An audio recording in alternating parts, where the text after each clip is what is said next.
It's very hard to explain what I'm doing in here right now. Anyway, so I got one of those writing bugs, as you do, where you absolutely feel the need to write. And the fact that Malkavians need to roleplay real mental illness was just kind of really stuck in my mind. And I was having a migraine, which means that I practically couldn't do anything for 7 days straight. So I did that thing that I do when I get a writing bug, and I just rewrote how you can play a Malkavian, as you do. You know, Paradox is very nice in the fact that they allow people to make homebrew things and even monetize homebrew things as long as it is done through their Storyteller's Vault. So there's a specific platform for it, and if you're doing like Twitch streams or YouTube videos, you can also monetize through Patreon. Like that is acceptable, but obviously you can't sell under the brand, and they take the permission to take down your homebrewed content that uses their trademarks if they don't like something about it, or just if they stop the program altogether. But for the time being, you can write your own stuff for World of Darkness in general, not to mention Vampire the Masquerade, publish it under Storyteller's Vault, and even charge money for it if you so please. And they're completely fine with it as long as you make sure to include that it is a dark pack and that it is a custom fan-made thing and not like an official thing. You can't like pretend that you're making official stuff. But as long as you do that, you're entirely free to do so. So I have exercised my freedom and I wrote a new way of playing a Malkavian, which is instead of getting one permanent derangement, you re-roll your derangement either on a nightly or daily basis. And I made a list of 100 different derangements to roll for so that it has some variety and some fun into it. I also tried to mix it up between serious and lighthearted, just so that I can support a playstyle that's between being a very, very serious, real mental illness Malkavian and a complete fishmalk, which is people playing it as, oh my god, lol, so random, because those kind of people tend to not be liked at the tables all that much. I also included some warnings in this whole thing that you should definitely consult your storyteller if he's okay with you playing this. A lot of it is to do because this is gonna be very roleplay heavy on both you and the storyteller.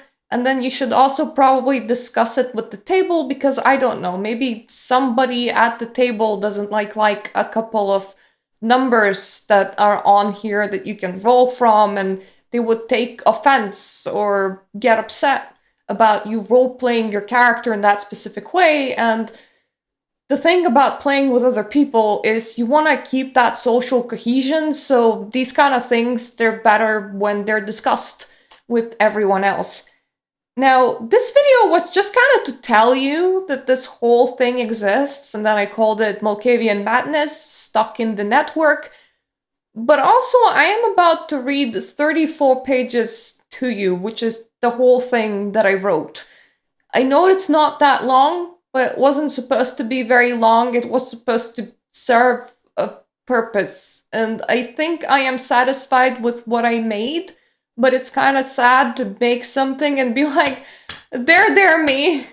It's great. We did a good job. Now let's sit by ourselves and enjoy this thing that we made for ourselves only. It doesn't flow very well for me, so I want to share it with others. And I don't know how to do that fairly well, so I'm making a YouTube video about it. If you end up being interested in this thing and want to like play it with your tabletop buddies, like roleplay this kind of Malkavian, It is on Storyteller's Vault, and it is at a pay-what-you-want basis. You can put in $0, and that's completely fine. It will allow you to download it for free. That is kind of the point of it being pay-what-you-want. But by just not explicitly marking it as free, I also allow you to have the choice of giving me a tip, if you so please. So for the first few pages, we have the full copyrighted works used thing, because one video that I watched said that if this is not in, then people might take it down from Storyteller's Vault, so you kind of need the copyright disclaimer. So this is the copyright disclaimer from there. And then I read Paradox's terms of service a lot, so they're like, you have to include this, that it is a dark park, and that portions of the materials are the copyrights and trademarks of Paradox Interactive AB and are used with permission. All rights reserved. For more information, please visit worldofdarkness.com. This is something that you got to include, so that is included. Let me just switch to actually reading you the whole thing. So listen up. We're reading a book here. Well, I'm reading a book here. You just, I don't know, take a bath, relax, put your pajamas on, and just listen to me yammer about what I wrote by reading the whole thing to you for the rest of the video. Okay. Let's continue. Malkavian Madness, Stuck in the Network. This is a fan-made, not official. I highlighted it because Paradox said that we have to make it very clear that it is fan-made and not official, and I thought I can't make it more clear if I just outright state that it is fan-made and not official. That's as clear as it gets. Supplement for Malkavians, playable both in V5 and V20. Written entirely by Mirta Wake, that's the pseudonym that I use for myself in all of my works that I write. I write non-fictional books too. You can either find me on Amazon with the same author's name, or on YouTube and Reddit as Mirta000. The cover picture is from World of Darkness art pack and does not belong to me. And if you wanna see it, then just give me a second, because I also clobbered the whole cover thing pretty fast. Here you go. That's the cover. I really like it, but that's not, the artwork's not mine. That's artwork from, I think, Vampire the Masquerade, the first edition, and it is in the first ever art pack that they have released. These are free to use for you specifically for Storyteller's Vault or your games. They'll obviously disclose it. And on Storyteller's Vault, you can't use AI art, so getting an art pack and using an art pack to illustrate with official illustrations from Paradox is the better way to go about it if you don't know how to make art and don't have, like, friends that are artists. I thought about just using one of my photographs from my walks, but they're very nature-themed, so they're very mellow, I would say. I would need to really use a program to make it look all spooky, scary, or somehow Malkavian themed. This seemed a bit easier because the artwork is not the point, but it is beautiful artwork, so this is praise to whoever made Vampire the Masquerade in the 90s. The art pack did not state who's the author of this, but whoever the author was, beautiful image. Supplement aims to give the players a way to play a Malkavian that does not require trying to roleplay a set real-life mental illness while still avoiding I am so random, look at me, fish mouth behavior at the table. All Malkavians are supposed to develop a derangement of their own, yet something went wrong in your embrace. Instead of suffering from your own personal malady, you, like a sponge, inhaled all the maladies of others. By using your willpower, you can keep the madness network at bay, but when you're particularly distracted, it reemerges and bursts as all new derangements. Author's note: this supplement is meant to replace both Malkavian's Bane and Compulsion, as instead of going by the normal rules, when you botch, you would simply roll for another affliction from the list of 100 afflictions provided further down in the supplement. The idea would be to not have more than 2 or 3 if you're playing a Sabbat Malkavian afflictions at the same time, and your afflictions would change scene to scene or day to day depending on how the player and the storyteller wants to roleplay it. The system makes your Malkavian a rather randomized one, and some of the afflictions available would require heavy storyteller engagement. If you read the full document and find the system to be interesting, remember to give it to your storyteller to read so that they can decide if they're fine with a more mechanically high maintenance character, or if they would prefer you to play a traditional Malkavian. This type of play is almost fishmark inspired, as it is rather not serious one, or at least not serious all the time. It is sometimes pretty serious, but it will allow you to frame your character thoroughly in what you're going through at the moment, and therefore your own actions will be more logical than deciding to be random for the sake of random. For example, in one scene, your Malkavian may be feeling unusually emotionally serene. In another scene, they may be hallucinating fire. In third, they may end up having a glimpse into the past of the area that you're in. As it is a set system, you won't need to pull a random "what is my Malkavian feeling seeing right now" from your own behind, and what your Malkavian is feeling seeing right now will be very transparent for your storyteller. Therefore, both of you will be able to be on the same page without any of you needing to name an actual real-life mental disorder or attempting to roleplay one. Some of these were inspired by real-life mental disorders, but at the same time, you don't really stick with them for long enough for it to even qualify as a real-life mental disorder, even if this wasn't the game, even if this was real life. The system. There are 2 ways to play this. You can roll for 1 affliction a night, or you can roll for a new affliction every scene. If you're going for more rapidly changing afflictions, the system intends to allow you to use a roll and willpower to outright counter getting any for the scene, therefore allowing you to play your character as if they were not afflicted by your bane for the scene. If you're going for 1 a night, you will need to roll it in order to have a balanced Malkavian that is still Malkavianing properly. Both you and your storyteller should agree if you're rolling once a night or once a scene in order to be on the same page before the campaign even starts. That's to stop you to flip-flopping however it is convenient for you. If you had made the decision to re-roll your affliction every scene in an effort to allow you to have a Malkavian that is not completely bonkers, I will need you to make a roll if you're even getting afflicted by anything this scene or not. You can use your willpower to bypass this roll and play as a baneless Malkavian for a scene. The idea here being that you're using your willpower to keep the madness network at bay and appear a perfectly respectable kindred for the scene that you need it in the most. Assuming that you have more than 1 scene a night, you won't be able to always keep the madness network away from you. But this will allow you to save your character some face for when your teammates need you the most, or when you absolutely want to focus on the scene and not your own insanity. If you have entered a new scene and are not using willpower, take 1d10 dice.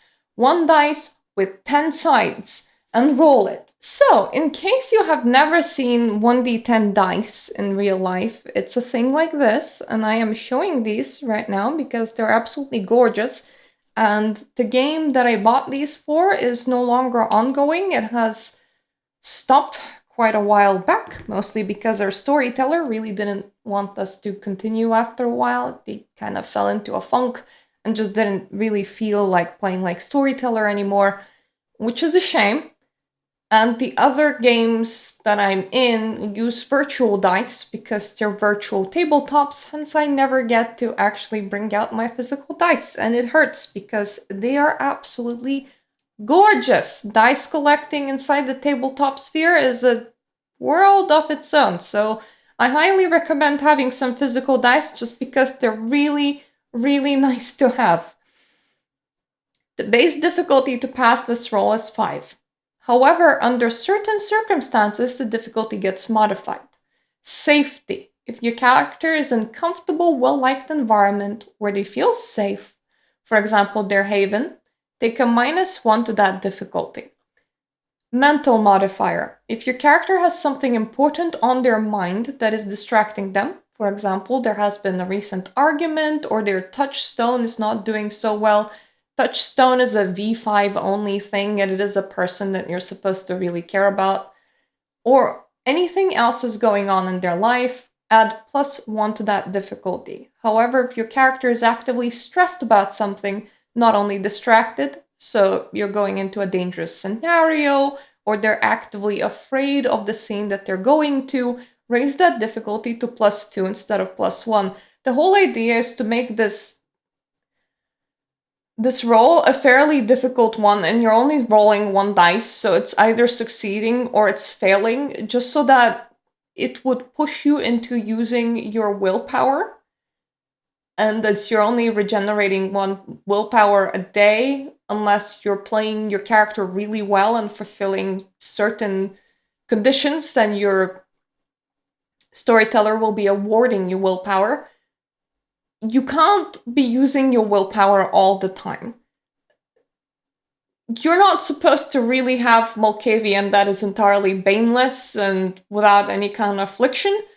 So this is like a purely a balance thing of you can have a Malkavian that doesn't have an affliction for a scene, but technically you're not supposed to. So the role that you're gonna be doing to make sure if you have an affliction or not is gonna end up being quite a high difficulty, or you're gonna end up being spending your willpower, and because you can't infinitely spend your willpower, eventually you have to kind of pick and choose the kind of scenes where you want your Malkavian to definitely not have anything wrong with them, or scenes where you can allow something wrong to happen. I'm gonna continue reading now. If your character is bruised, hurt, or injured, but is not aggravated damage, raise the difficulty of your roll to +1, and this is a physical modifier. However, if your character has taken aggravated damage or is entering a scene wounded, mauled, or crippled, increase that difficulty by +2. Hunger. If your character is at or above 3 hunger in V5, or at and below half their blood points, V20, as in half of the maximum blood points that they can have, not half of the maximum blood points that you can absolutely have in your game. So if you're capped at only being able to get 13 blood points, then half of that is like 6.5.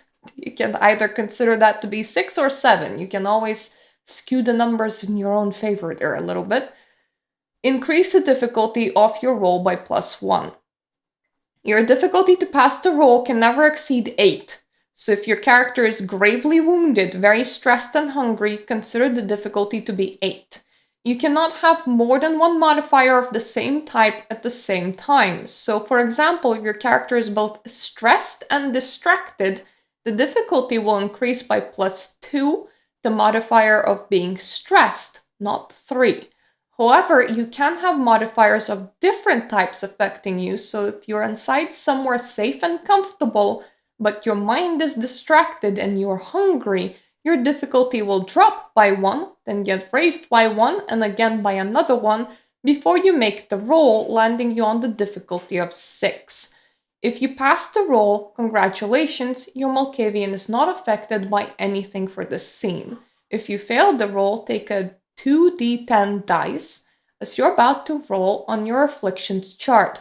If all of this calculating made your eyes completely glaze over, just decide that you're rolling on the chart once a night, or decide that you're not even doing this and just forcing you to roll on the chart every scene. This is kind of a bit of an optional mechanic that can make playing your Malkavian easier. If this ends up making it more convoluted, remember that you can always put it in the bin and just continue playing. If you're playing V5 and you're botch triggering your compulsion, you cannot save against it using the above roll, or willpower, therefore you will need to roll on the afflictions chart. If you're playing a more stable Malkavian that only rolls once per night, you will need to roll on the afflictions chart. If you're playing a Sabbat Malkavian and are supposed to have 2 separate derangements as your bane, double your rolls. you will be rolling 2 saving rolls, 1 for each of your afflictions that you're supposed to be suffering from, and if you fail both, you will be rolling on the chart twice. Alternatively, you can succeed once or succeed both of these rolls, leaving you with 1 affliction or no afflictions for the scene. Similarly, if you want to guarantee an entirely baneless scene, you will need to spend 2 points of willpower, 1 for each of the afflictions that you're supposed to have. If you ended up afflicted and then botched a roll triggering your compulsion, you will roll on the chart again and will roleplay 2 afflictions at once. If you're a Sabbat Malkavian and are supposed to have 2 afflictions as it is, upon a botch, you will roll on the chart again and will roleplay 3 afflictions at once. You may not have more than 3 afflictions at once unless you roll 100, but that is explained on the chart. And every scene these reset, making you roll for your 1 or 2 if you're a Sabbat Malkavian affliction saving throws again. If you're only rolling your afflictions once a night, playing V5, not V20, and you botch your roll, causing your compulsion to kick in, you will then take an extra affliction for the scene, and when the scene ends, you will only be left with your once nightly affliction. This is a lot of words spelling very simple mechanics, but I wanted to cover them in as many angles as possible just so that people are left with no questions at all. The system for rolling for your affliction is designed to be easy to read and quick to understand, which numbered affliction you should read and roleplay for the scene. The first die in your 2d10 is the tens. Your second one is singular digits. For the purposes of this system, we will be reading a 10 as a 0. As on most dice, it is numbered as like a big 0 anyway. Like, let me just show you my dice up close to show you what I mean. I don't know if you can... Yeah, you should be able to read that. See, that is a 0. That is a 10. If you roll a 0, it normally means that you rolled a 10, but visually, it's super simple. You're just gonna read it as a 0.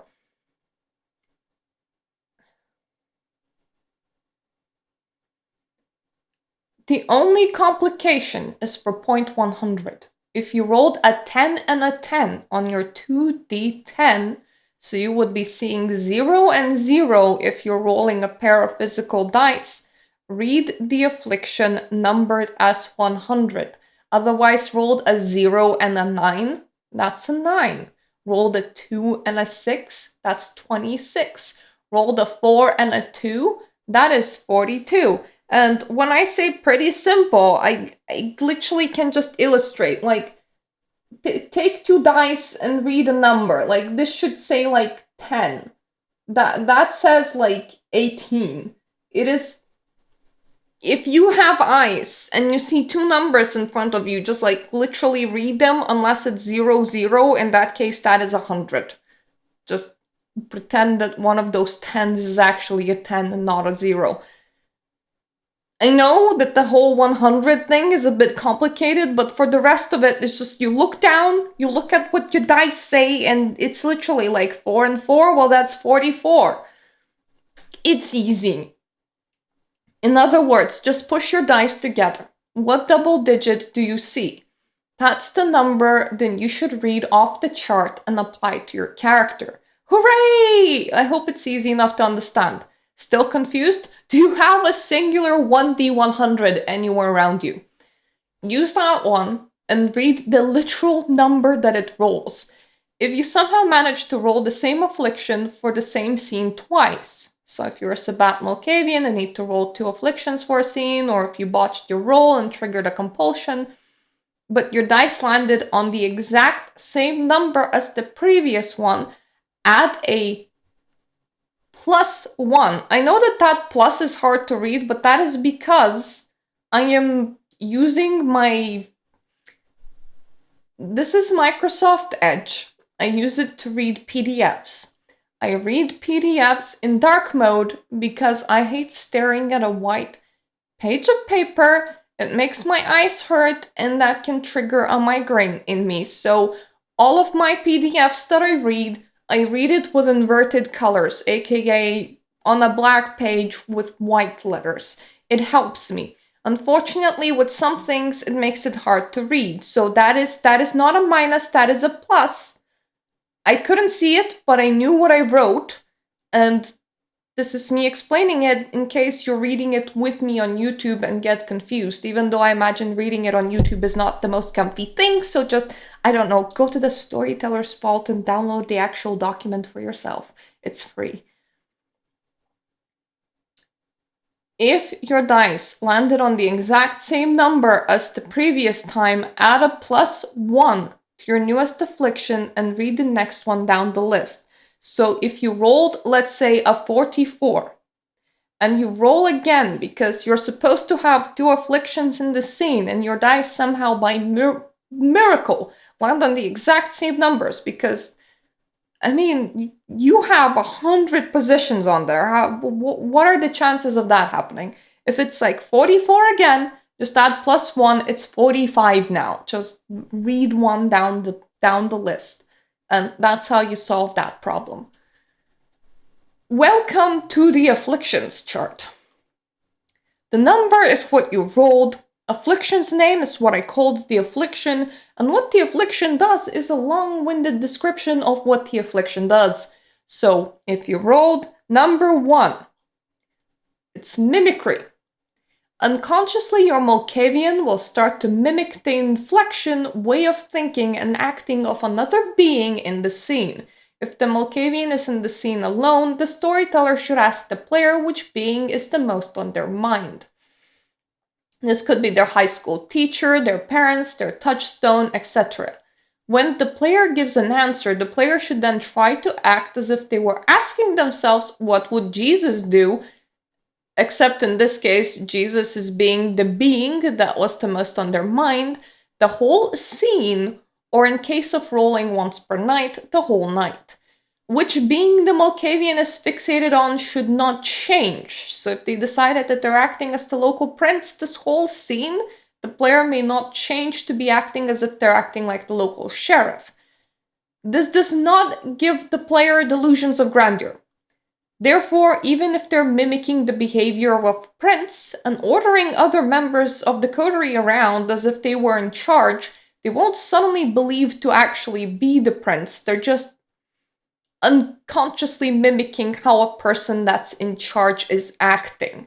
They're still them, and they're copying a behavior that's not theirs. And it is not something that they're even consciously aware of at the moment. So, let's say you're mimicking the prince. You enter the scene, and you're like, Jerry, go do this, Macy, go do that, Tom, go do this, as if you're the one in charge. This doesn't mean that you're like, go do this because I am the prince. You don't believe yourself to be the prince, and you're not even conscious about copying the way of acting of the prince, but it is what you're doing in this particular moment. The mimicking of behavior should be to the best of the player character's ability, so if they don't have a great sense of how said character normally acts, then the player is allowed to greatly exaggerate the shallow level of behavior that they do understand. All players at the table should decide together if the Malkavian character is allowed to mimic player characters or not, considering that their portrayal of a different player character may end up being extra unflattering, for example, portraying a Brujah player as being very destructive and angry all the time, if that's their Malkavian's understanding of another clan. In other words, you are gonna kind of end up as a caricature of another player at your table and how they play their character, and that might come off as insulting. So whether you can mimic a player character or not should be something that the table together decides. For some groups, it's no big deal. For some other groups, it is a big deal. Number 2. So if you rolled 2, you would go here. Inverse emotions. The player will be role-playing as if they're feeling the opposite of what their character would normally be feeling. So if they're at a funeral, they may have trouble disguising their laughter, which replaced their sadness. If they're scared, then they're incredibly brave instead. Think about what your player character should be feeling And then think of what the opposite of that would be, and that is precisely what your character is feeling. If you rolled 3, you would be going here. Fits of laughter. Everything is funny, and your character will be struggling to stifle their laughter and stay serious. This affliction is affected by inverse emotions, so if you end up with both afflictions at the same time, everything is sad, and your character will be struggling not to cry instead. If fits of laughter and puddle of tears were rolled as 2 afflictions affecting your character at the same time, you're currently crying laughing, and everything is simultaneously sad and cheerful. In other words, you're having a proper mental breakdown. Number 4, puddle of tears. Everything is sad, and your character will be struggling not to take everything in the worst way possible. Not to be extra pessimistic and not to cry. This affliction is affected by inverse emotions, so if you end up with both afflictions at the same time, everything is funny and your character is struggling not to laugh instead. The rest of the text is the same as the rest of the text of fits of laughter, which is what happens if you roll these both. Number 5. If you rolled a 5, this is where you are now. Partial blindness. Some objects in the scene don't exist for you. Take a -2 dice penalty to all rolls using perception and a -1 dice penalty to all rolls using dexterity. You're likely to walk into objects. Partial blindness may not obscure items that are of importance to the campaign, so while the player can fail to find the object with a roll, they should still be given a chance to find it with said roll, rather than being denied rolling altogether. So if the whole party is looking for a key inside the room, you can't say that because of Malkavian's partial blindness, they cannot see the key. This is the kind of object that you cannot obscure like that inside any scene, mostly for the purposes of keeping everyone at the table happy. On the other hand, if you enter a room and it has like a wardrobe, a bed, and like some side tables, Malkavian may be entirely unaware that that wardrobe exists. They don't see that object whatsoever, so they can walk straight into it. That is perfectly fine. They're probably not in a room to find a wardrobe anyway. Partial deafness.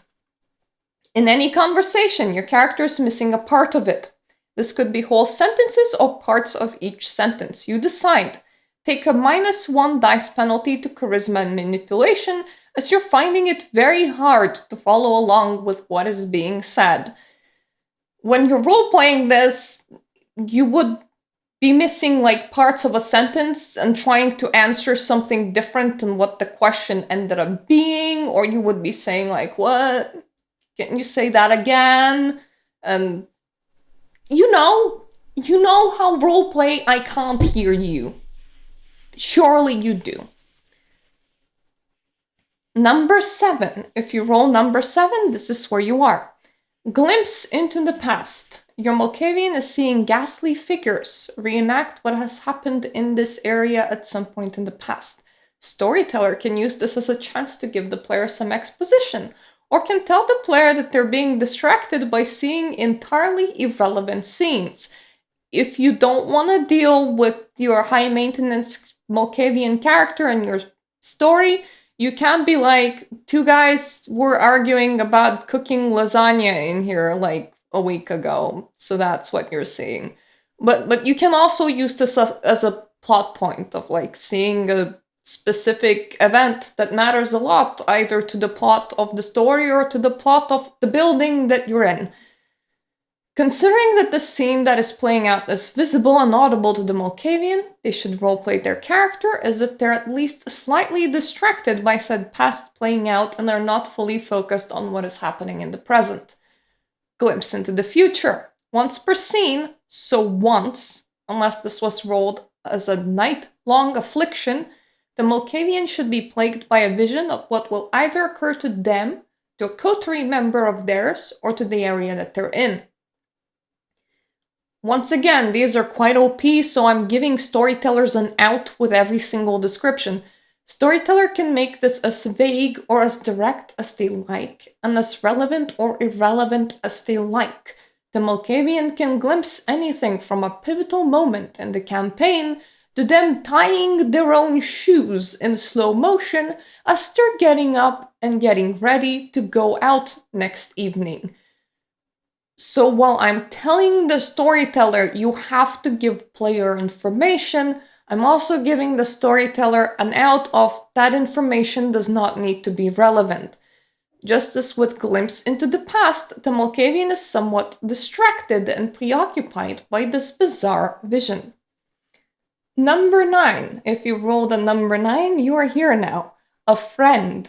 Your Malkavian is hallucinating a character that they trust, giving them advice. This advice should not be outrageous, and Malkavian should be fully convinced that they're in the scene, as in the advice can't be jump out the window, that sort of thing. The storyteller should roll a 1d2. If they roll a 1, then the advice is given should be detrimental to the player. If they roll a 2, then the advice given to the player should help the player. If a d2 is not available, they should roll 1d10 and take 5 or lower as the negative outcome for the player and 6 or higher as a positive outcome for the player. If the Malkavian is rolling their afflictions once per night, then they'll be receiving either good or bad advice from this character for the rest of the night. And while they're not forced to follow it, they will feel inclined to, because they do trust this person. Now, negative or positive advice, the storyteller should be fairly vague about what they're giving the players. So if the storyteller knows that the apparition of a friend is going to be giving negative advice to the player, that advice should be kind of pushing the player to do reckless actions of, just split from party. What's the worst that can happen? Go and explore that room on your own. You want to. There might be something good in there. But it has to be like that. It can't be obvious bad advice of stab yourself or wouldn't you love to jump out the window right now. It has to be believable, and it has to be kind of vague so that the player doesn't actually know if this character is giving them good advice or bad advice. And because the advice is kind of vague and it's coming from what they perceive to be a friend, they're inclined to follow through with what's being advised. They trust this person. If you roll a 10, you're hallucinating a foe instead. Your Malkavian is hallucinating a character whom they greatly dislike. It is up to the storyteller who this character is. Your Malkavian will be observed randomly trying to shout at this figure or take aggressive actions such as punching the air.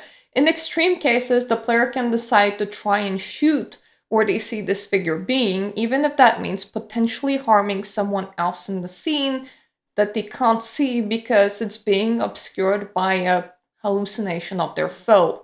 If your Malkavian is rolling these afflictions once per night, their foe will be popping into each scene that they're in as if they're following the character around.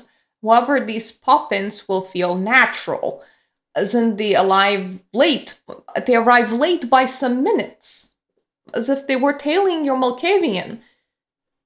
And they're entering the scene through plausible and believable entryways, like doorways, instead of just popping into existence from nothing. So your Malkavian could even hear a door open and close, while the rest of the people won't, because the sound of the door opening and closing was as much as a hallucination as hallucinating your foe in the first place. Number 11. If you rolled 11, you're here. It is serenity. Your Malkavian is overcome by a sudden sense of calm that is making them extra productive but sluggish to take any physical action, as they feel safe, they feel blissful, they feel serene. Gain a +2 bonus to all mental and social attributes, but a -2 penalty to all physical attributes and rolls involving combat, including initiative. You really don't want to actually take out your gun and shoot and run and hit people. you're feeling really zen right now. Normally, high action things require some amount of like alertness and adrenaline. You don't have that. It's kind of hard for you to get into that mentality when you don't have that mentality. If you rolled number 12, then you're here. Shopaholic. Your Malkavian wants to own something new. If they're near a store, perfect. However, if they are, for example, in a party or on a reconnaissance mission or approaching a fight, they will have the desire to barter and acquire something new from either their friends or foes. This can lead to ridiculous situations of trying to barter in the middle of combat with whoever you're fighting against. Number 13, unlucky. The difficulty on every possible check goes up by 2. You're much more likely to be clumsy, both physically, mentally, and socially. Things occurring in the scene seem to be targeting you in particular. For example, if there's a deep puddle on the road, every other normal kindred will walk around it, but your sluggish body and struggling mind will make you step right into it. If there are traps, they're more likely to be triggered by you. If rocks fall down, they fall on you rather than any other player. If lightning strikes, you better be praying that you're inside a solid structure as everything is out to get you. Or at least you feel that that is the case, and therefore you put yourself in worse situations than you would normally. This doesn't mean that the God Save Malkavian, this means the Malkavian is clumsy and uncoordinated and somehow has the foresight enough that they're actually going to be walking into a lot more things that they would normally walk into by just having slightly wonky premonition of they can sort of predict where the lightning's gonna strike, and because they're feeling really unlucky today, they're just gonna end up standing at that exact spot. It is their mind affected, but not the rest of the world. But sometimes the difference between mind and the world is a bit of a flimsy and floppy one. Number 14, if you rolled 14, you're currently here. Asleep. Whatever you were dreaming about when you last slumbered starts bleeding into the scene that you're currently in. The storyteller should make a 1d2 roll to find out if you had a nice dream or a bad dream the day prior. If a 1d2 roll is not available, roll a 1d10 and consider 5 and below to be a bad outcome and 6 and above to be the good outcome. If the character also has the nightmare flaw, no roll is required. It is as if you're still inside that nightmare that you had the day previous. The Malkavian is deeply lost in this vision and will struggle to figure out what is dreamed up entity and what's reality, meaning that they're as likely to interact with someone real as they are to interact with someone fake. Real people may also end up morphing into monsters in the case of Malkavian being affected by nightmares. Number 15. If you rolled number 15, you're here. Size perception. Everything appears to be the wrong size. The storyteller may ask the Malkavian to do a strength roll to pick up the smallest of items, because to Malkavian they appear huge and heavy, or a dexterity roll to climb into what to the Malkavian looks like the world's tiniest car. Tall beings may now appear exceptionally short, and short beings may suddenly appear giant. Number 16. If you rolled 16, you're currently here. Language switch. Malkavian suddenly comprehends a whole new language, but forgets one that they already knew. If the Malkavian only knew one language and everyone around them only speaks said language, then to them it appears as if everyone has suddenly started speaking a foreign tongue that they do not comprehend. Whenever possible, the storyteller should grant language to the Malkavian that at least someone in the scene speaks, as then they can translate for the Malkavian. When that is not possible, the Malkavian character may end up feeling like they're restricted to using body language and signs to communicate, as no one around them makes any sense. Number 17. If you rolled 17, you're currently here. Whose eyes are these? You see the scene from the point of view of someone else, or something else. You may end up feeling like you're observing a character from a vantage point of a CCTV camera, or another character or animal in the scene. If this point of view does not include seeing yourself, Your character may need to resort to closing their eyes and playing like they're blind, because otherwise you're gonna be too disoriented to do anything. If your character can see themselves from this point of view, they will take a -1 penalty to all physical actions, as they need to reorient and figure out how to move themselves while in this odd position. If you're rolling only once per night, your point of view changes and jumps to different people, creatures, objects as you enter a new scene. So technically, somewhere in the room, you still have a pair of eyes, they just may not be oriented to be looking at your body. Number 18, if you rolled 18, you're here. Possessed limb. The player must pick a limb for the rest of the scene or the night. This limb will be actively trying to act against them. If it is a leg, it may suddenly stop or try to trip you up. If it is an arm, it may attempt to disarm you or mess up your work. Number 19, if you rolled number 19, you are here. Blaze it. The player must select one substance of their choice. For the rest of the scene or the night, they will be feeling and acting as if they're heavily under the influence of said substance. This is the equivalent of having very strong memories about using a substance of sorts, and as such producing psychosomatic effects onto your body from this strong memory. Number 20, if you rolled number 20, you are here. Delusions of grandeur. For some reason, your Malkavian believes that they're incredibly important. They're the character in the scene. They're a celebrity. Everyone should recognize them. The player should act very cocky, self-important, and dismissive towards others. As such, their behavior will make them take a -1 dice penalty towards all social roles, because everyone else will think that you're full of yourself, toxic, and not a nice person to engage with. Number 21. Touch insensitive. For some reason, your mind no longer processes signals from the rest of your body correctly. You don't know how much force you're exerting, as you cannot feel it. Strength rolls should be performed when a player is trying to hold something delicate or perform an important action with their hands, such as doing a handshake. Difficulty 4, because you probably wouldn't be exerting your full strength in a handshake, even if you can't tell how strong you're shaking a hand. On the flip side, your character takes no dice penalties from injuries if their injury is less than crippled. They're just not noticing it at the moment. Number 22, deafness. All sound is gone. The player may still speak, but they won't be able to control their volume, and unless their character can lip read, all others will need to communicate with them in writing. They also may not listen for any sounds that would normally warn one of danger, such as sirens, as all sound is simply gone. This affliction overrides partial deafness, for obvious reasons. Number 23, I am alive. Your Malkavian will fully believe that somehow the curse is lifted and that they're alive again. Unconsciously, they will be mimicking the perfectly normal activities of blinking and breathing.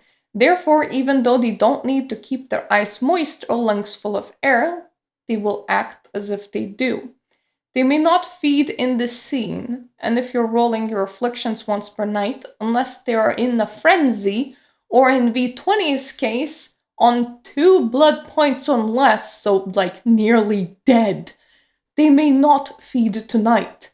They may attempt to eat human food, even though, confusingly to your Malkavian, their character will still vomit it back up right away, and it will still taste like ash. Most unfortunately, this Malkavian can express the desire to sun gaze. Getting burnt by the sun will snap Malkavian out of it, but it can very possibly be too late. If the Malkavian rolls this affliction, the hope would be that their coterie would notice their weird behavior and would keep them away from trying to walk into the sun.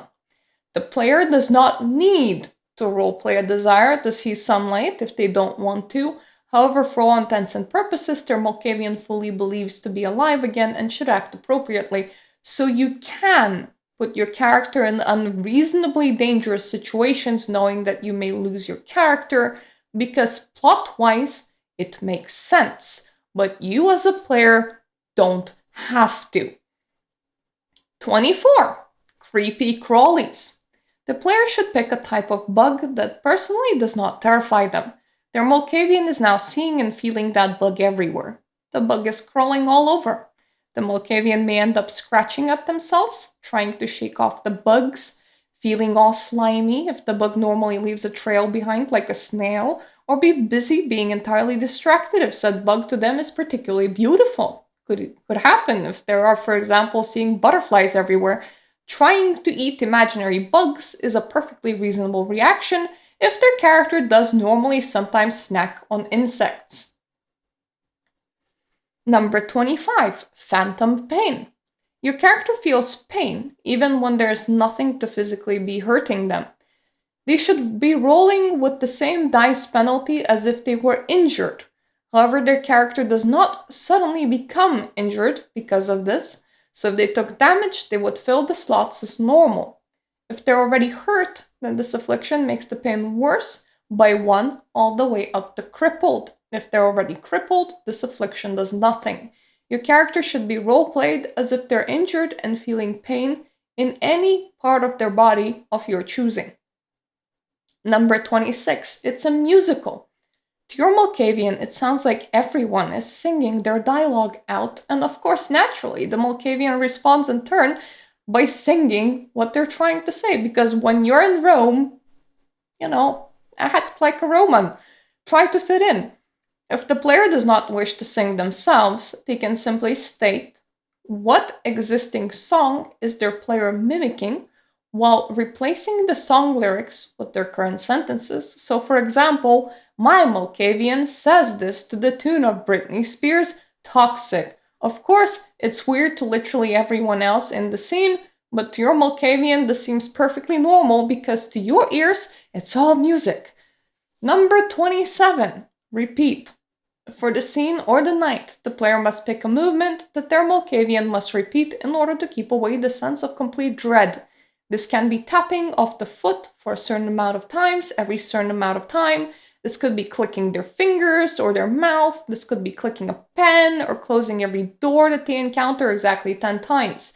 Your character is stuck in a mental hell right now, and they just have to do this in order to relieve the incredible stress that they're feeling. Number 28, it's my bane now. The player should pick another clan. For the duration of the scene or the night, the clan's bane now applies to their character. In case of banes that would leave the Malkavian entirely bane-free, such as the bane of Ravnos of not sleeping at the same place too many nights in a row, the Malkavian should roleplay as if this bane is affecting them in a different way, for example, making them want to leave each scene much quicker and making them restless. Number 29, the narrator. The Malkavian is being irritated by a voice in their head that is narrating everything that they're doing as soon as they're doing it. They may decide to make irrational choices in order to try and get ahead of this voice, but somehow this voice is never surprised and always correctly narrates exactly what they're doing, almost as if this voice was inside their head or something. I know, crazy idea, right? Number 30, tired. The desire to lie down is at a maximum. The desire to move is minimal. The Malkavian takes a -2 dice penalty to all physical actions. Whenever possible, they should aim to lie down. If that's inappropriate, they should aim to sit down. If they cannot, they should attempt to lean on something. All movement should be minimized, and while they have no need for more oxygen going to their dead brain, they can start heavily yawning as a reflex.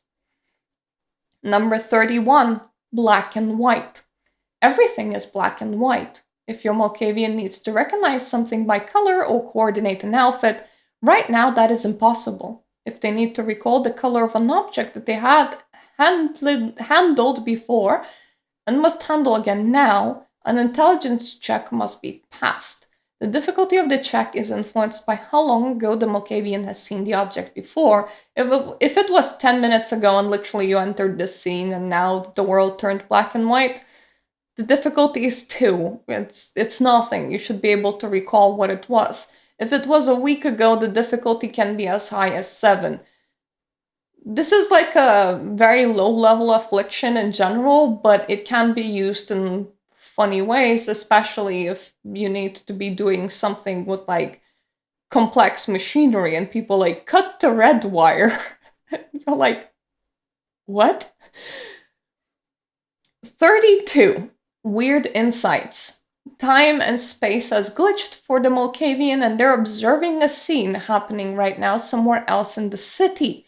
If the storyteller is feeling generous, they could give the Malkavian some insights into, for example, the meeting that the prince is having. If the storyteller is feeling a bit too tired to work around the Malkavian right now, the Malkavian could be observing, for example, a sleeping, snoring grandpa or something similar, as I guarantee you someone somewhere is asleep right now. Number 33. Plush! For some reason, everyone appears as if they're a plushie of themselves. The Malkavian is lost in some sort of cute fever dream. If the Malkavian decides to squeeze any of the super cute plushies in the scene, the storyteller should take it as Malkavian trying to squeeze the being that the plushie represents with all their might. If they're squeezing another vampire, that might not be so bad. Vampires are kind of hard to break. But if they're squeezing a mortal, very bad things may be occurring to said mortal's body. I apologize for including this one because I know that it's very out there. This is about as crazy as this is gonna get. One of my friends likes incorporating a possessed teddy bear into a lot of their campaigns. So kind of an homage to that, I was like, hey, how about if everything was plush? Wouldn't that be kind of interesting? Number 34, a character. The player should pick a character that their Malkavian would know. This could be a character from a book or a play or a TV show or a cartoon or any other era-appropriate and background-appropriate media. So if you're playing a Dark Ages campaign, it will probably be theater, or it might be a religious figure, something from the Bible. If you're playing a modern campaign, it can even be like a SpongeBob SquarePants. Your character may see absolutely anything. Today, or this scene, your Malkavian is seeing this character traveling around with them. This character will also be participating in conversations that your Malkavian is having and commenting on your Malkavian's actions. Your Malkavian may be aware that they're not real. This is up to you. If you're playing a character that's a bit more realistic, like let's say you're playing a Dark Ages campaign and you're seeing a religious figure, that's one thing. But if you're seeing something that's like a cartoon character, it's probably a lot more obvious that that cannot exist in reality, and therefore your Malkavian will probably catch on to that if you wish, but from time to time they will have trouble resisting interacting back with this character. So at least partly your wordings and actions in the scene should be in response to this imaginary character. You don't have to roleplay the character if you don't want to, but you should think of what said character would say to you in a situation and react to it.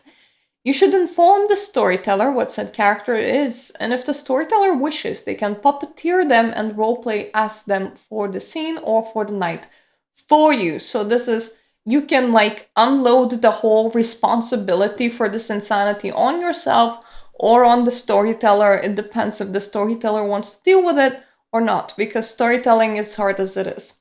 Number 35, forgetfulness. Think about your Malkavian's main objectives going into the scene or into the night. Forget one of those that is the least likely to be noticed by your coterie or other characters. So if you were going into a specific thing and you wanted to do something because everyone else wanted to do it, and then you were going to do something very specific for yourself, you're more likely to forget the objective that you were going to do for yourself. Your Malkavian is only allowed to remember this task that they forgot if another player or character that the storyteller is playing will prompt you about it. Without another person at a table prompting you, you do not get to remember what it was until you re-roll what is currently affecting you, so either at the other scene or at the other night. Number 36, paranoia. The world is out to get you and you just don't feel safe. Whenever possible, you should question the intentions of every other character in the scene, starting from the coterie members, ending with your storyteller's characters. Whenever something is unclear, always assume the worst possible interpretation of what another character said. This is one of those emotions that cannot be flipped with any other mood-modifying affliction. Number 37, Psychic Waves. If there's another Malkavian inside a good 5-mile radius, they now know a secret about you, and the storyteller should tell you a secret about them.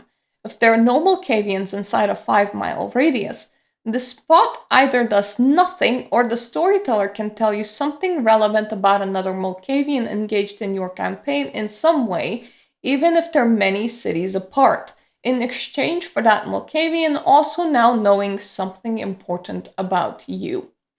Number 38, Heightened Senses. Pick a sense. Your character is the equivalent of walking with heightened senses from aspects of that sense being on, except you can't control it. On the upside, this means that now you're extra good at detecting whatever you set out to detect with that sense. But it also means that your sense is being assaulted by your environment and you can't do anything about it. In case of any other sense modifiers already happening to the player should pick a sense that is not currently being affected.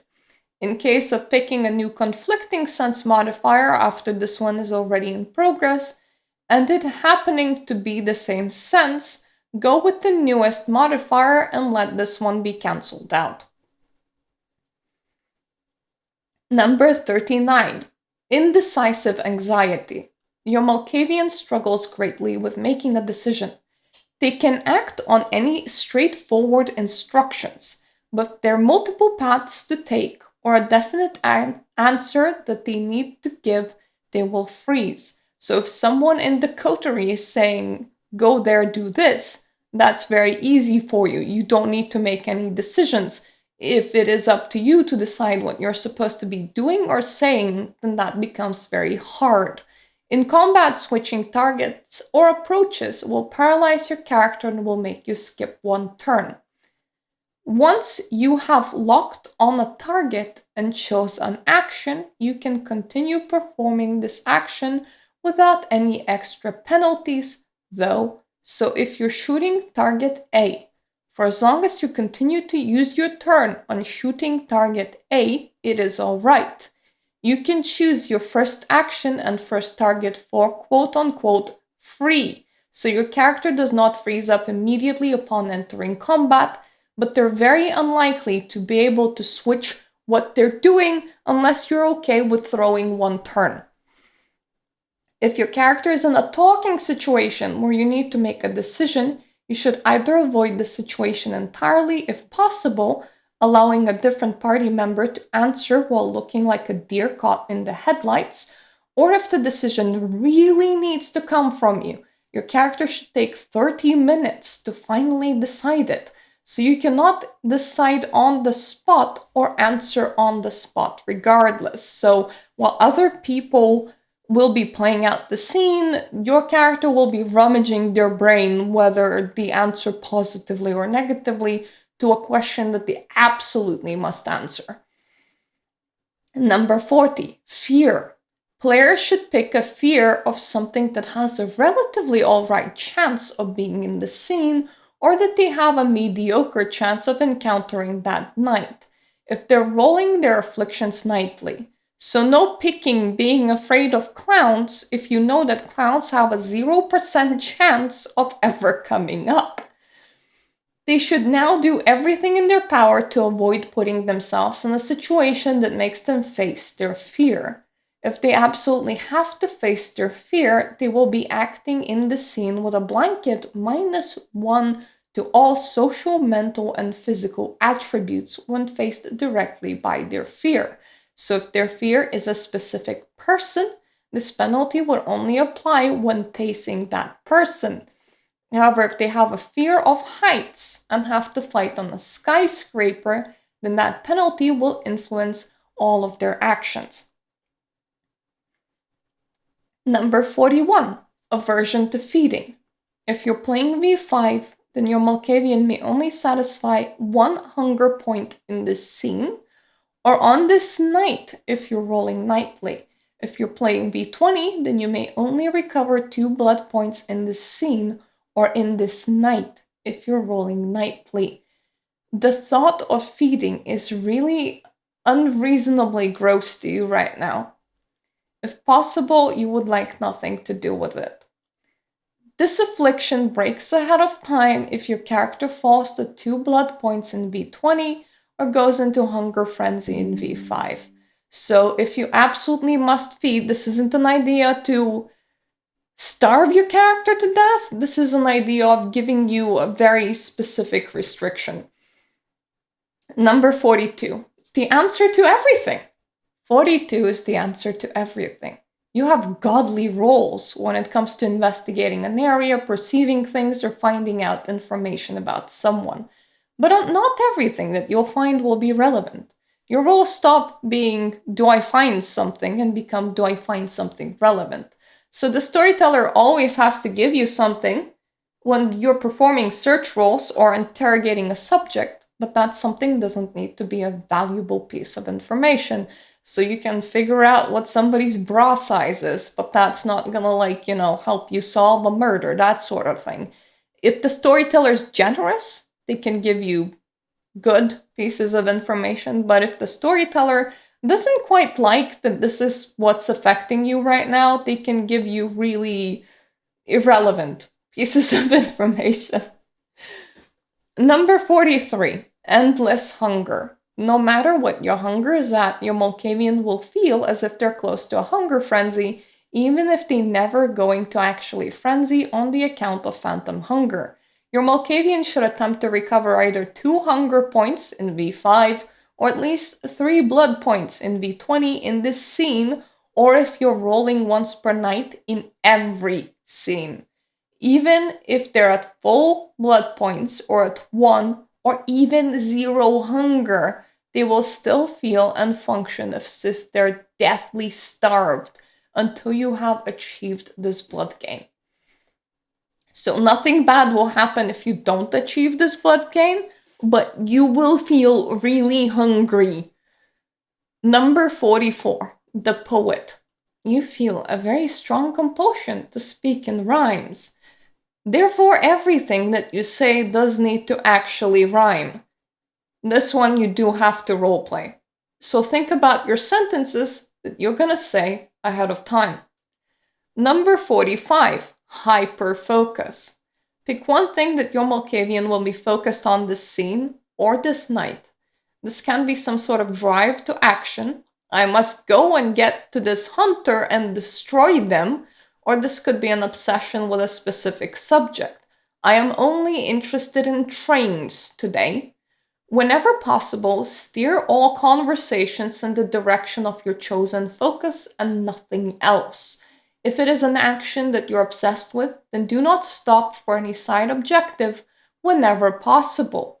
You're fairly disinterested in anything that does not touch upon your chosen action or subject. Number 46, compulsion to lie. You feel this indescribable desire to hide the truth from anyone surrounding you. Whenever anyone asks you a question, you should do all you can to not answer with the truth. In this softest cases, this can be trying to avoid to answer altogether, or embellishing what is true. In worst cases, you should lie whenever anyone asks you a direct question that you have to respond to.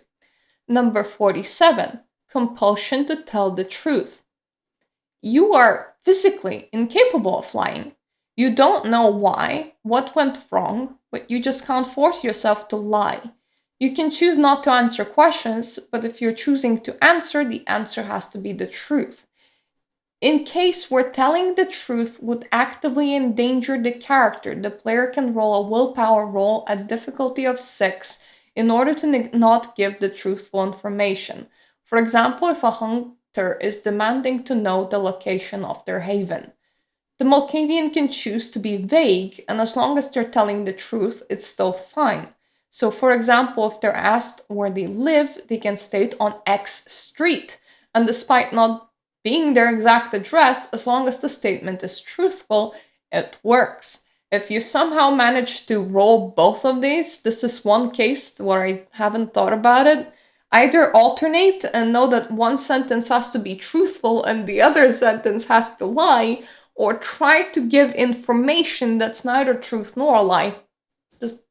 Just completely swimming in the middle. Beauty of role playing. You can make it very complicated if you want to. Number 48. The need for a disturbance. It's too quiet. The stillness of the environment is driving your Malkavian up the walls. You're now struggling with violent and loud tendencies, and any action that will cause chaos and relieve the stillness will help. Your Malkavian can choose to start playing a musical instrument, yell all their words loudly, try to rouse a rowdy party mood, make loud bangs, even resort to violence in order to cause a commotion. What your Malkavian does will, of course, depend on where they are. They most likely wouldn't be violent in an Elysium, for example, but they may decide to try and rouse the crowd in order to change the atmosphere from one that is calm to one that is more noisy and party-like. The need for calm. Loud environments are really grinding on your nerves. When faced with a lively or rowdy situation, your Malkavian should act extra irritated and seek to remove themselves from said situation, or at the very least end the situation with the least amount of time spent on it. Your Malkavian may be incapable of feeling a migraine, but bright lights are too bright and all sounds are too loud, as if they were having one. If you somehow rolled both of these, that's another case point that I haven't actually thought through. I thought that I thought through all of the case points, but apparently I missed some. I suppose try and cause a commotion away from yourself.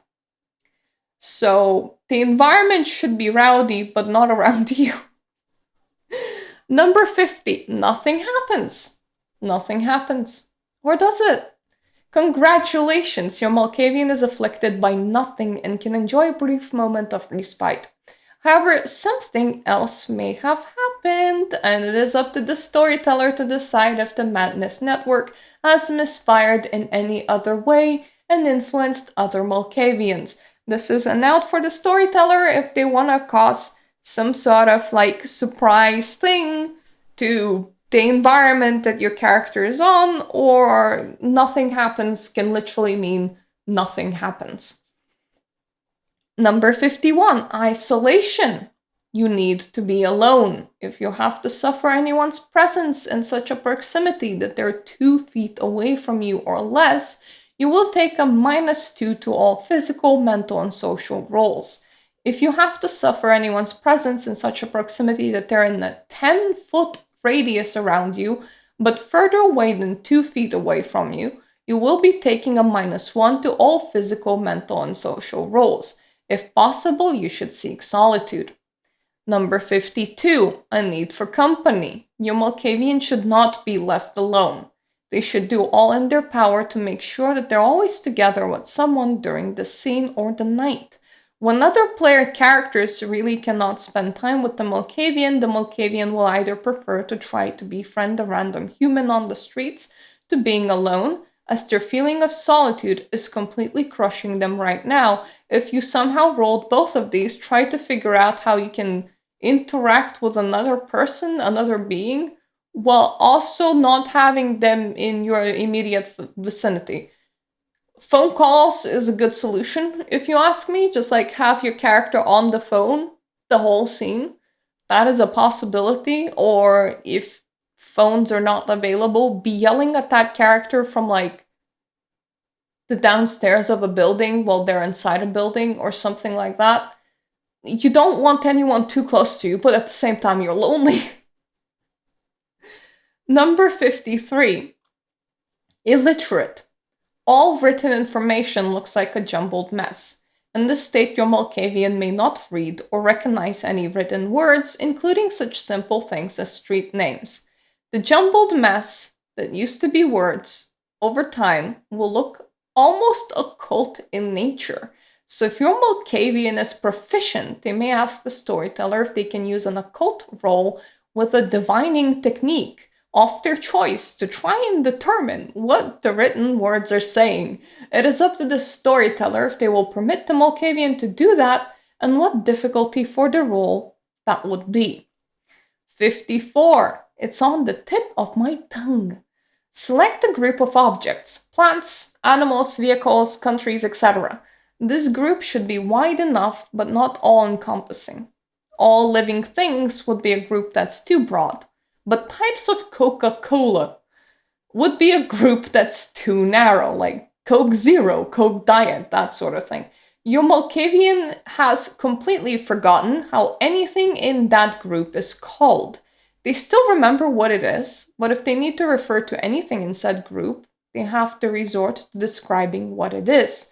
So a car can become a box with wheels that we travel in, for example.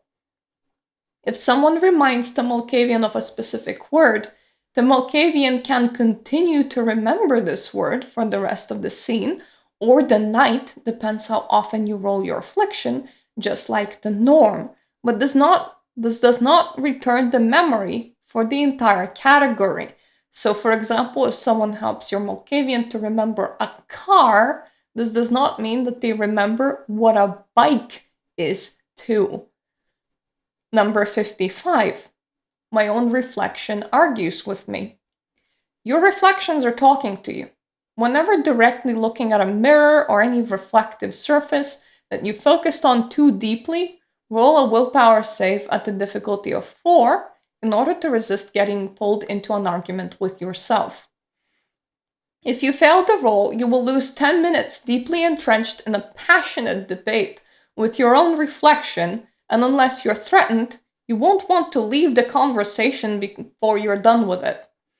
Argumentative reflections do nothing in combat, as you do prioritize your own life over winning a debate, no matter how interesting the debate is. Number 56. Distorted self-image. You believe that you look like a completely different person right now. Must be a hiccup with the Malkavian blood making Mask of 1,000 Faces act up, no matter you have that ability or not.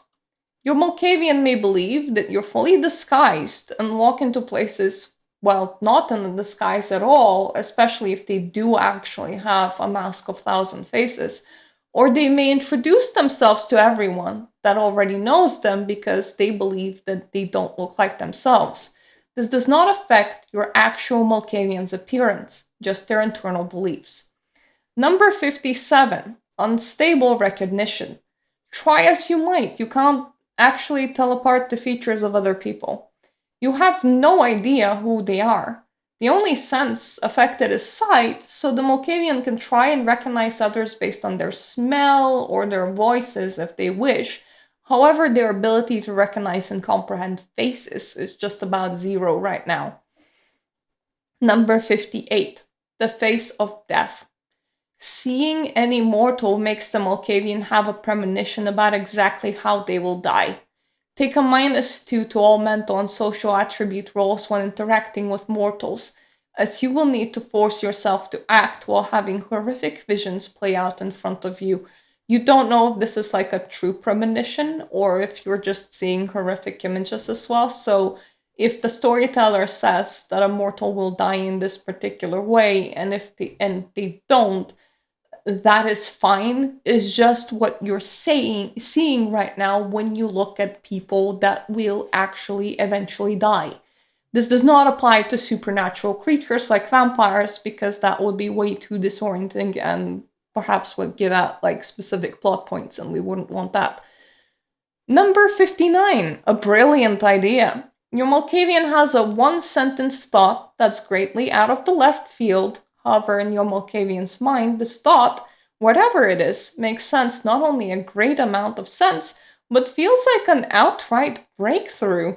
For the rest of the scene or the night, your Malkavian should be fairly focused on convincing others why what they said makes a lot of sense and how it would help them tremendously in the current mission.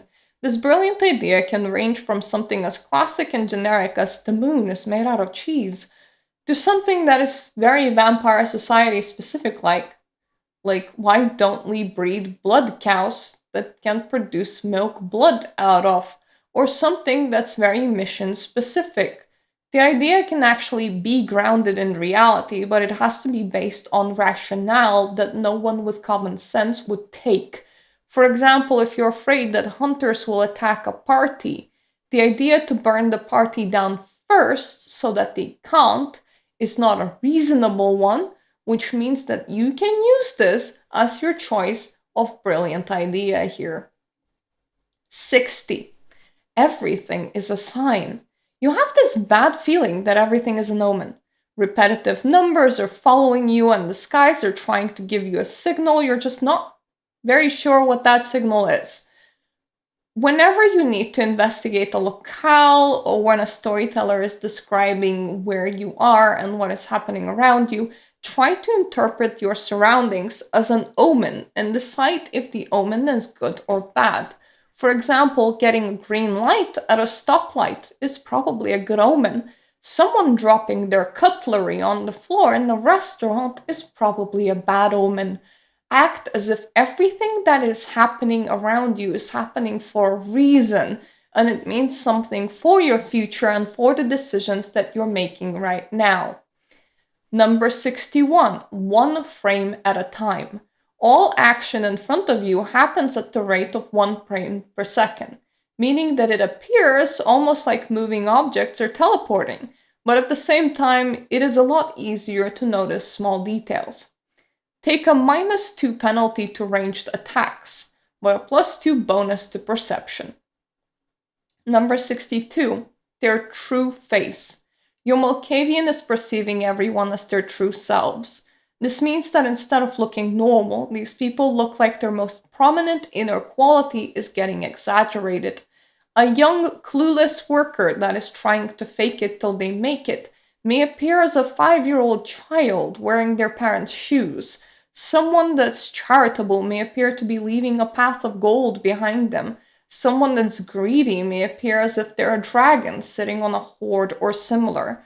Whenever interacting with people in the scene, don't be afraid to ask the storyteller what exactly is your Malkavian seeing. I am very sorry, storytellers. It just feels too good of a thing to give you an out. 63. The face of life. Sometimes your curse brings you beautiful insights. Whenever interacting with mortals, you will be seeing their most beautiful future events play out in front of you. This calming visage will give you a +1 to all social and mental rolls whenever interacting with someone that's still mortal and still among the living. Number 64, imagined alliances. Pick a character that is close to your Malkavian in some way. So this could be their touchstone, their coterie member, or someone else that they interact on a semi-regular basis. The Malkavian is now convinced that this person was always a figment of their imagination. It could be something that they said that echoed the Malkavian's thoughts a bit too close, or something that they did that has convinced them, but for the time being, they are very convinced that this very real being is not real at all. Nothing that this character does will convince the Malkavian that they're real, and the Malkavian's opinion will only change when this derangement wears off. Number 65, apple from a tree. Does your Malkavian remember their sire? The person that made your Malkavian into a Malkavian, you know? If they do, think about what was the most memorable thing about their sire, personality-wise. Whatever it was, they're now unconsciously copying it. If your Malkavian does not remember their sire, ask the storyteller to give you the most notable feature about your sire. Number 66, the pit of fire. Your Malkavian is hallucinating all-consuming flames.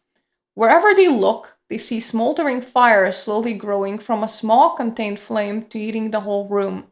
If your Malkavian is re-rolling their afflictions once per scene, please make a fire frenzy roll. If you fail, your Malkavian departs the scene and can only come back 30 minutes later. If they pass an intelligence check, difficulty 6. Otherwise, they can't come back to the scene at all. If your Malkavian is rolling once per night, seeing fire everywhere makes it hard to discern if any of the fire is real. If you encounter a hostile party wielding flames against you, or if the building that you're actually in sets on fire, or if you're otherwise threatened with fire this night at all, take a 2 dice penalty towards all physical and mental rolls to do with that situation in particular. 67, the opposite day. Take one defining character trait of your Malkavian and reverse it. If they were always kind, now they're very cold-hearted. If they loved cars, they now find cars to be repulsive. You don't need to reverse their whole character, just one notable feature of their personality. Number 68, lost in the maze of your mind. Every location is starting to look the same. Every corridor feels endless, unless your Malkavian is reading a map or is marking every place that they pass with chalk, or is exercising similar ways to tracking down their steps. They will very easily become lost. If your Malkavian becomes lost, roll Streetwise plus Intelligence, difficulty 6. Every success reduces the amount of time that they spend being lost by 10 minutes, with the base amount of time that they're spending lost being 1 hour. If they botch the roll, make it 1.5 hours. Unless a friendly face comes in and gets you, your touchstone, your coterie, anyone else that the storyteller may send to retrieve you. Then you can, not be lost because someone will show you the way. Your Malkavian cannot get lost in small 1 to 4 room places, because that would be a bit ridiculous. But if they are in a massive building, even if it is their haven, they still run the risk of getting severely confused when it comes to where they are. 69. Unshackled Lust. Your Malkavian is suddenly overcome with lust. You gain a +2 dice bonus towards any actions meant to seduce or feed. However, you get a -1 penalty to all mental and physical actions as you're a little bit distracted. Roleplaying searching for prey to feed on or hitting on non-player characters. This could be player characters too, but you wouldn't be best practice to ask the other players if they're okay before trying to engage in that, or else you might come off as a total creep. So just be like, are you fine if my character starts hitting on your character in the scene? If not, then I won't do that. I will creep about and try and eat a mortal or something like that. You don't want to make other people feel uncomfortable, but at the same time, there's nothing super special about player characters. So if they're fine with that, you can be like, hi there, babe. In the scene, even if your version of that is to quote really cheesy pickup lines, should be prioritized over all other actions. In times when such activity does not make sense, for example in the middle of the fight, it is up to the player to decide if they're fighting with the -1 dice penalty because they are still horny and distracted, or if they're fighting with a -1 dice penalty while still shouting really cheesy pickup lines at their opponents. Both are perfectly valid decisions in this particular situation. This affliction is not changed by inverse emotions. If your character ends up with both afflictions at the same time, and also, don't be super creep about it. This is supposed to be something lighthearted and fun. That's how I intended when I wrote it. That's why I wrote it with so many safety checks of don't hit on other player characters, Try cheesy pickup lines. Don't be super creep, okay? Just to have a bit of fun with it.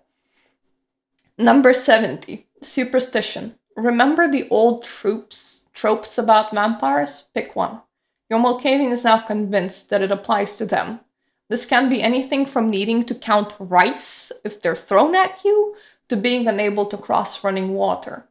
Your character does not take damage from failing to adhere to a self-made rule, however, the fear and conviction will keep them trying their best to adhere to it, which means that if you're convinced that you can't cross running water, your fellow kindred will need to drag you over a river kicking and screaming, as otherwise you're not going. 71. Phantom limb. Assuming that you have regular 2 arms, you now feel as if you have 3. If the arm count is off, just add an extra one to however many arms you have. Any picking up and putting things down is now somewhat dangerous, as your Malkavian is likely to pass items in the phantom limb that is not there. So any actions to do with your hands should be undertaken very slowly and carefully. It's best to describe that if you're picking something up, I'm picking it with my left arm. I'm passing it to my right arm. Without such descriptions, your storyteller can from time to time interject and go, you dropped the item on the floor because you tried passing it to the third arm that wasn't there. 72. My words are formed backwards. You, as a player, whenever you're speaking in character, may only do so backwards. Your character may still write as normal. The strange impediment is only affecting your speech. There's possibility that another Malkavian is playing a prank on you, or perhaps it is just the network itself. You never know. So my words are formed backwards. If I just try to say my words are formed backwards, that's sab demrof ira zdrov im. It's hard. It's really hard. You'll have to think very hard. Chances are you'll have to write down what you're gonna try to say if you're gonna be speaking in character, or else when your character notices that that's what's happening, they can communicate in writing. 73. A cold mind. You're suddenly incapable of feeling empathy, remorse, or love. Your regular character inhibitions are still yours, so this doesn't mean that you suddenly go on a killing spree. But let's just say that those that you care about could be pleading with you about a really important topic to them, and you would feel absolutely nothing. Like, honey, don't go to the meeting with the prince today. Please stay with me. This is like really important for me. I'm gonna cry. Physically, your character will feel absolutely nothing to any kind of appeal to their emotion. They will be aware that this person is still like really important to them, but the emotional connection won't be there for the scene. Inverse emotions can turn this into a loving mind. If you get a cold mind and a loving mind at the same time, just like take the newest affliction and write the other one off, because it would be very hard to roleplay both at the same time. A loving mind is number 74. You feel as if your humanity was a 10, no matter what it normally is at. You're full of empathy and love. You will feel extra guilty if you as much as pass a begging orphan without handing them your change. If you feel like you have slighted someone in the past, the time for apologies is right now. Inverse emotions can turn this into a cold mind. 75. Unshackled anger. Your Malkavian is feeling angry today. Very angry. The difficulty to resist frenzy increases by 2. You should be role-playing your character as someone that is very cranky right now and just really easy to tick off. Inverse emotions may turn the state into serenity. Number 76. My property. Pick an object in the scene. It is best if your character owns said object, but if they don't, then feel strongly that they should. You are now convinced that all other people want to take said object from you. Carry said object with you and don't let anyone else near it. Number 77. More layers. Your Malkavian feels like something bad will happen if someone else sees their skin directly. If they have the ability to freely use obfuscate, they will do so. Otherwise, they should check if anything at the scene can be made into covering items, helmets, gloves, or any other item that may help them hide their skin from direct observation by others. Wearing a lampshade as a hat is a completely valid solution in this situation. 78. Grounded. Sometimes the best thing that you can do is go outside and touch grass. Your Malkavian would love that right now. If possible, try to literally touch grass. Whenever that is not possible, Try to touch anything that's closest to grass. A rock. Your Semitsi's friend, jar of dirt. Pet your local gangrel. If all else fails, at the very least, connect with the ground by declaring that shoes and socks are for losers and you're wearing none of that.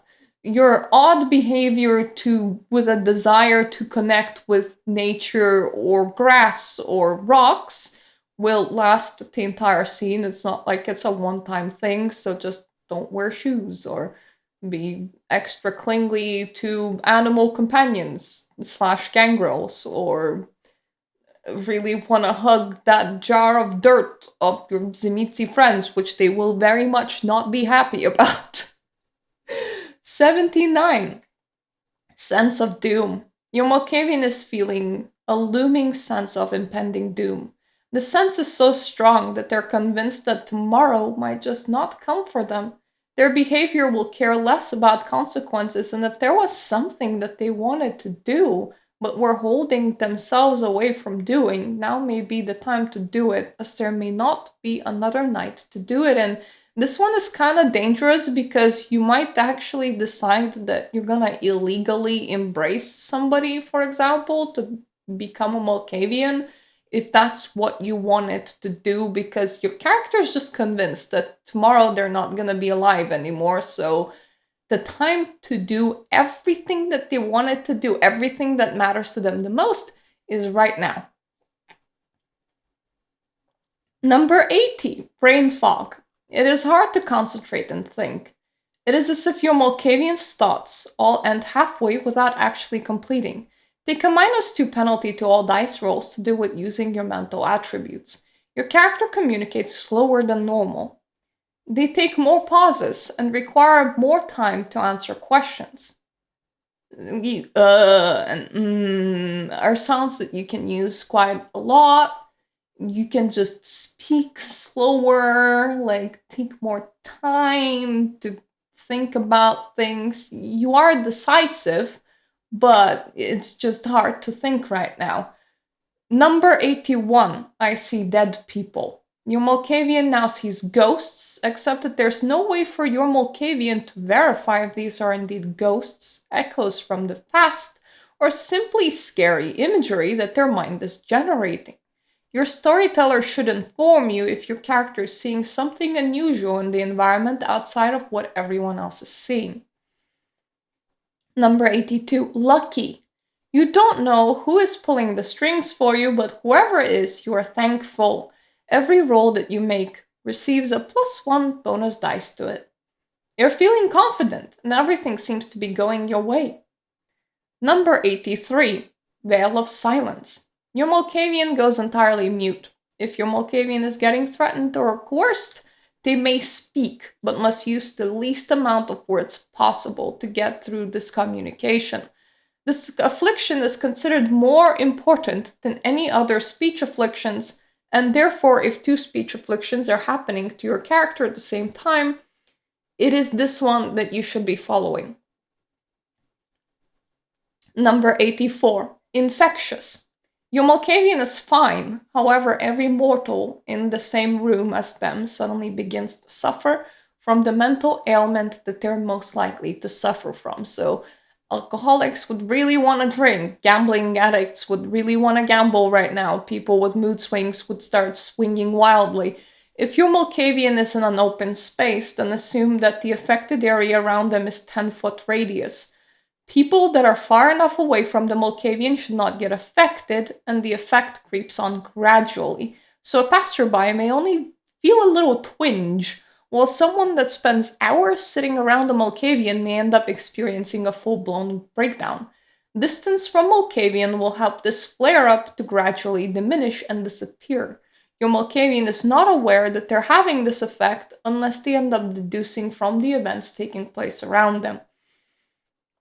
Ghouls and blood dolls are both affected, so even in a mostly vampire-only environment, your Malkavian can unknowingly cause some trouble. Number 85, Broken Obfuscate. Whichever is your highest level of Obfuscate is the one that will start flicking on and off. You may not consciously use this ability, but unconsciously you will be using it, and your Malkavian will be flickering between visible and invisible. Abilities used like this will not cost you a thing. Your storyteller can inform you if you can be perceived or not at this very moment, or you can roll 1d2 dice every time when you want to interact with someone. If the dice lands on a 1, no one can see you and you're merely a disembodied voice. If the dice lands on 2, you're fully visible. If you're rolling a 1d10, then everything 5 and below means that you're invisible, while 6 and above shows you as visible. Regular ways of breaking obfuscate: if you are at low enough level that obfuscate can be broken by attracting attention or by moving, work temporarily. So obfuscate gets broken, but the moment your Malkavian meets the conditions for your obfuscate to be functioning, it will be functioning again, unless of course the flickering happens again and it stays off for the time being. Number 86. Look at me, Ma, I'm a dog, or any other animal of your liking. Your Malkavian believes that they can turn into an animal. Unless your Malkavian somehow has protein, they cannot. If your Malkavian somehow does have protein, then due to their delusion, they will have a desire to spend as much of their time period as in beast shape as possible. To prove how great it is that they can be an animal, they will be pretending to be their chosen animal. From their perspective, they're succeeding. From the perspective of everyone else, they're making a lot of animal noises. Number 87, deep connections. A Malkavian whom you're somewhat connected to will have to hear all of your dialogue in their head, and you, in exchange, will be hearing theirs. This kind of connection will require you to be somewhat close to them, so this will have to be your sire, your child, Mala, which is like your teacher, lover, or friend. If you have no existing Malkavian connections at all, your character has a chance to rest from the never-ending madness and nothing happens. Number 88, an imposter. You don't feel like yourself. You feel as if you're acting the role of yourself. It is as if you're trapped in a body with the memories of the body, but you clearly know that this body is not yours, and neither do the memories belong to you. However, without having any idea of who you are, the best that you can do is pretend that you are yourself, which you are not. Your Malkavian's movements will seem a lot more mechanical, and their speech will appear as if they're questioning themselves if that's the right thing to say when they're forming the sentence. Like, would the person that I'm playing say this? Like, would they not? I mean, it's being very unsure, and you're unsure in being of yourself. Number 89. Enamored with art. Your imagination is running wild and triggering your hallucinations. Approaching paintings, reading books, even watching movies can be dangerous at this particular moment, as you will find yourself in the scene, walking inside the work of art, while everyone else will just see a Malkavian holding very still.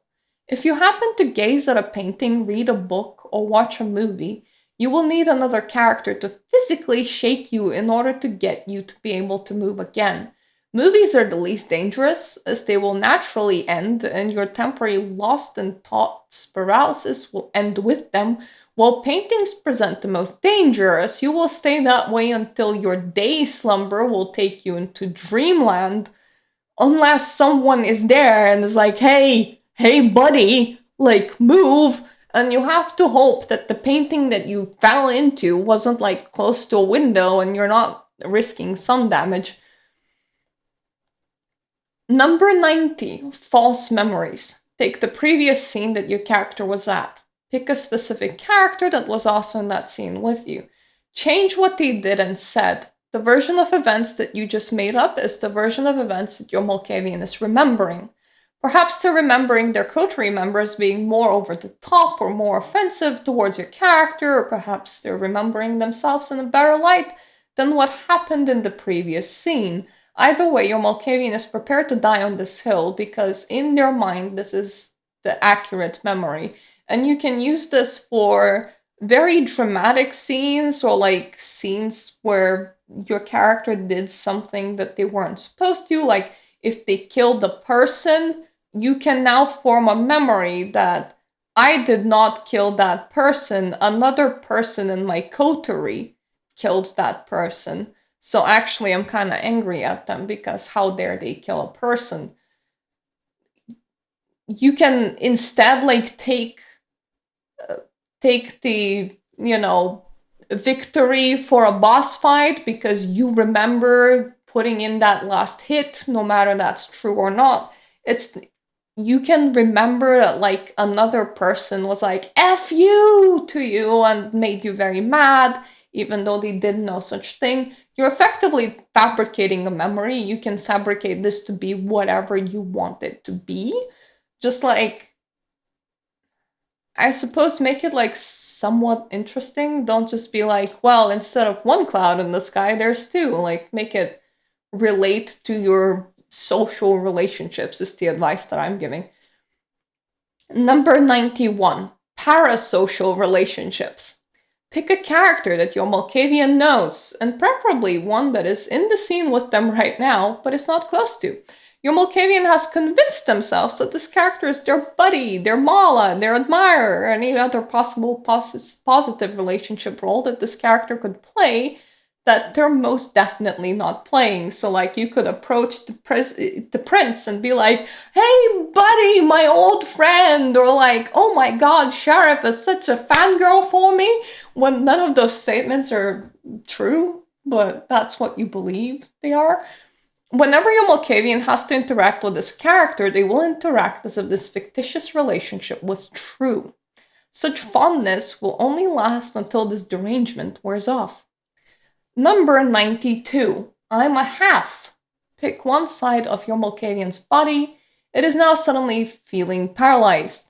Take a -2 penalty to all physical rolls and a -1 penalty to all social rolls on the account of your pronunciation of words being slurred due to your paralysis. Number 93. Think nothing. Your Malkavian believes that others in the scene can read their mind. They will both be trying to keep their mind empty, and simultaneously will try to catch others out on their supposed mind-reading abilities practiced on this poor Malkavian without their permission. Sentences such as, how did you know that I was gonna say that? Who gave you that idea? And similar should be used quite often. Number 94. Dreams of cheese. You have an indescribable urge to eat human food. You know that you'll just vomit it back up after eating it and that it will taste of ash, but you had this vision of edible food, and you're halfway there to trying it. Whenever there is human food in the scene, roll a willpower roll at the difficulty of 6 in order to resist it. If you have consumed food, rejected that food, and more food has found its way to you. So, like, I don't know, you're in the movie theater and you, like, see the hot dog stand and you tried eating a hot dog and then you threw it up, but then you move forward and now suddenly there's a popcorn stand. That sort of thing.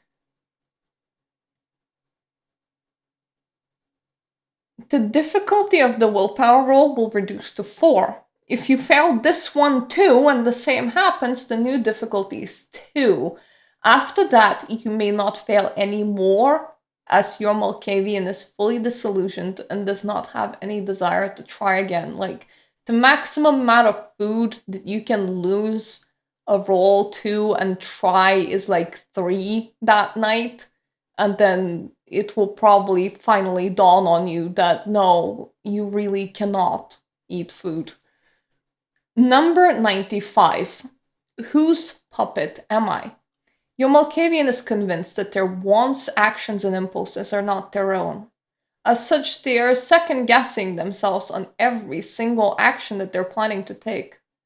Am I taking this action for myself? Or am I taking this action because the bigger machine needs their cog to move? Change your choices often. and feel free to have a lot of philosophical discussions with yourself out loud that ponder what really is you and what isn't. Number 96, blindness. Your eyes are there, presumably so is your brain. However, temporarily the light bulb is not on and your magical living corpse body is not getting any images. You're blind. This overrides any other affliction to do with the sense of sight. So if you have 2 or 3 afflictions that are sight focused, this one becomes the only sight focused affliction that you have, and you should simply get rid of the others. 97. The need for air. Some old memory has reawakened in your mind and you feel as if you need oxygen. You can not run unlimited distance anymore, as you will automatically start acting as if you're catching your breath and slow down out of habit. You will also not want to go into any location that does not offer the supply of oxygen, such as, for example, anything underwater. Number 98. A desire to scream. Your Malkavian cannot take the horrors of unlife inside their own mind anymore and has the irresistible urge to let it out through a scream. Roll a willpower save at a difficulty of 6. Upon failure, your Malkavian lets out a hearty scream. If you botch, your Malkavian will be screaming non-stop for the next 5 minutes. If you're still in the same scene in an hour, or if you roll these once a night, the desire to scream comes back and will continue coming back once an hour until you leave the scene, or if you're rolling once per night until the night ends. Number 99, a big deal. This is a big deal for the player more than anything else. Your Malkavian is wary from their own mind. They need something to reinvigorate them. If you roll this number, your Malkavian is derangement-free, but somber and deep in thought about what change is needed. After this scene is over, or this night, if you roll once a night, make a choice what to permanently alter about your character. This can range from something superficial, like the wardrobe, to their interests, goals, social circle, hangout spaces, or anything else that was a constant in their own life until now. Any small change counts, but it has to be something that was part of their character that they want to get rid of or change for something else. And lastly, number 100, it's a jackpot. The maximum amount of derangements that you can have in this scene or this night, if you roll once a night, goes up by 1. Reroll twice and take 2 derangements. If you manage to get the jackpot again after the reroll, you manage to become such a statistical anomaly that congratulations, the jackpots have cancelled each other out. Go! Be free! Entirely derangement free, that is, until the end of the scene or this night. And welcome to the last page. Before using this sheet, do make sure that your storyteller and the rest of the table is okay with this. Allow them to veto any specific numbers on the sheet. I get kind of worried about like emotional numbers or numbers dealing with like lust or that sort of behavior. Like some people will be okay with some things, some people will definitely be very not okay with things, as well with eating, not eating things, vomiting, not that sort of thing. You know, just I don't know who you play with, so like have a conversation with them. Rewrite them or leave them empty. The important thing at a table is everyone having a good time, and if the player with the sheet will cause strife between you and the storyteller, you and other players, it is best to set boundaries and remove anything that could cause such strife in advance.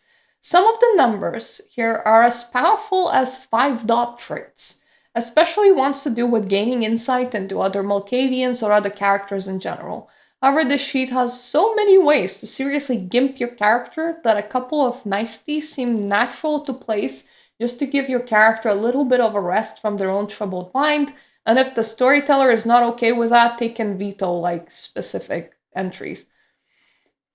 One thing that I would suggest is to always have a rock-solid personality and background for your Malkavian before you approach the sheet.